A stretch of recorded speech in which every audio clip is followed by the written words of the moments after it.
मोहक मंगल ने एएनआई पर इल्ज़ाम लगाया कि वो उनसे 50 लाख रुपए एक तरीके से वसूलने की कोशिश कर रहे हैं। तो केस क्या 1 मिनट में समझते हैं। मोहक मंगल ने रिसेंटली कुछ वीडियोस बनाई थी जिसमें उन्होंने एएनआई की कुछ 10 सेकंड 12 सेकंड की क्लिप्स यूज की थी और एएनआई ने उन्हें कॉपीराइट स्ट्राइक भेजी। अब यूट्यूब की पॉलिसी है कि 3 कॉपीराइट स्ट्राइक्स के बाद आपका जो चैनल है वो डिलीट हो जाता है।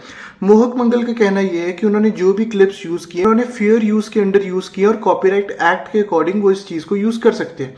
अब फेयर यूज और कॉपीराइट एक्ट इसमें होता क्या, ये मैं आपको अगले 30 सेकंड में एक्सप्लेन करूंगा।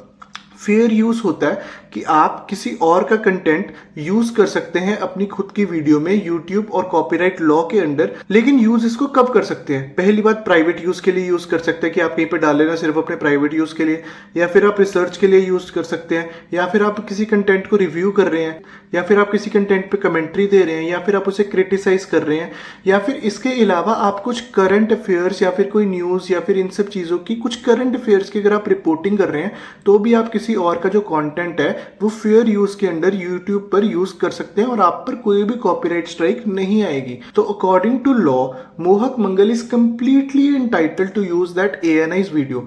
अब कॉपीराइट में होता क्या है, कॉपीराइट स्ट्राइक में होता क्या है कि मोस्टली अगर किसी ने कॉपीराइट स्ट्राइक मारी तो उस पर्टिकुलर वीडियो की जो रेवेन्यू होती है वो कॉपीराइट ओनर को मिल जाती है।